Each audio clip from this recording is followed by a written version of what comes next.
ลาดุกฟูนี่อย่างเยอะเลยค่ะ ถ้าทำขายก็ขาดทุนนะคะแบบนี้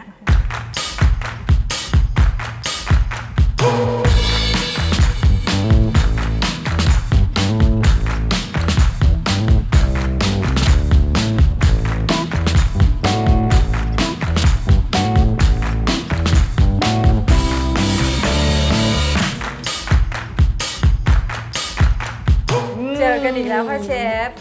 EP นี้ทำอะไรกันดีคะ พริกขิงพริกแกงผัดพริกขิงใส่ปลาฟู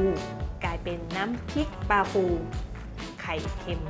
ที่มีชื่อยาวเพราะว่าเราอยากให้รู้ว่าวัตถุดิบที่เราใช้มีอะไรบ้างในนั้น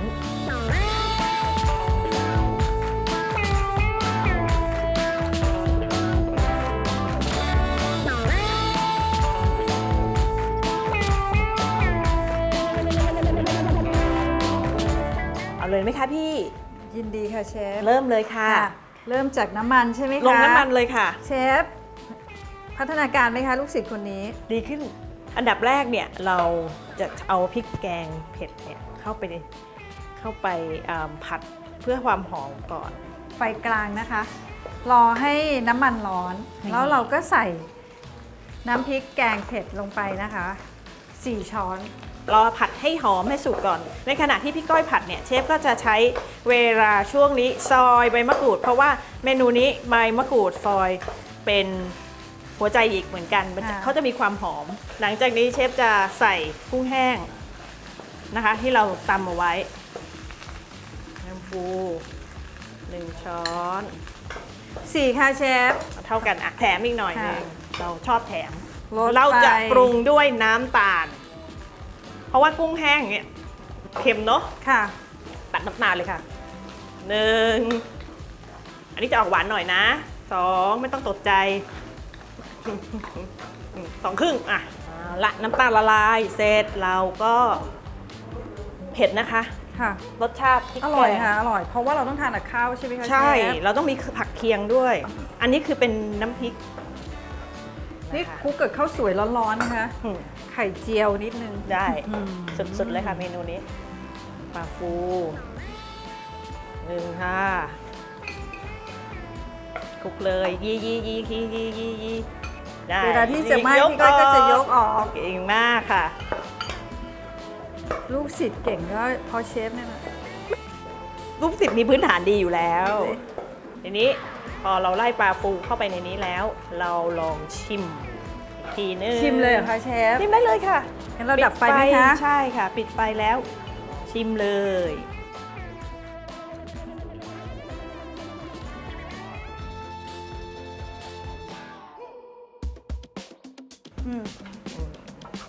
อร่อยแล้ว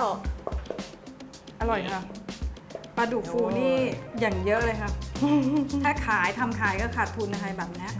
เราเน้นเนื้อคุณภาพนะคะเราเน้นคุณภาพนะโอเคลำดับต่อไปเราจะทำอาจารย์นะคะพี่อาจารย์เนี่ยจะเป็นมีแค่ความเปรี้ยวกับความหวาน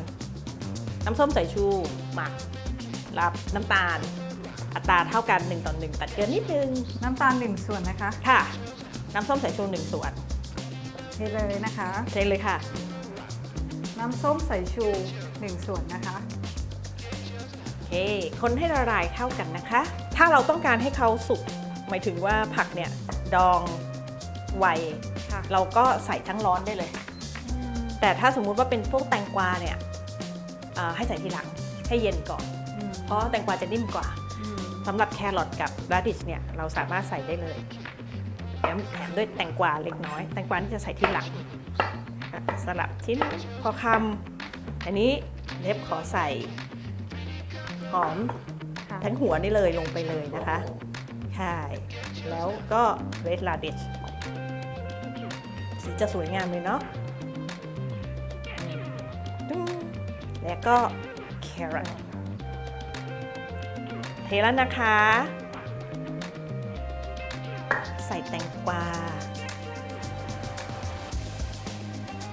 เทคนิคในการลวกผักให้มีสีสวยงามใส่เกลือนิดหน่อยเพิ่มรสชาติในผักแล้วก็คงความสดเอาไว้ได้ความเขียวไม่เหี่ยวจนเกินไปนะคะพอเราลวกในน้ ร้อนเสร็จเราใส่ลงไปในน้ำแข็ง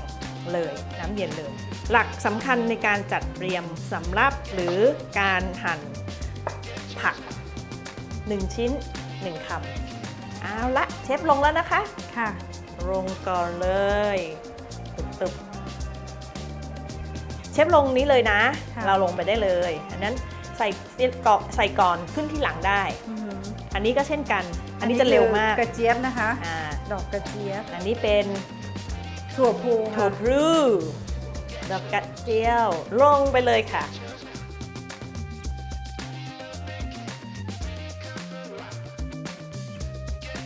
เอาฝาขึ้นได้เอาขึ้นก่อนเลย สียังสวยอยู่เลยนะคะ ใช่หรอกเพราะว่าเราใส่เกลือลงไปตัวปูลงเลย เพราะว่าสุกง่ายอยู่แล้วนอกเย็นเลยทันที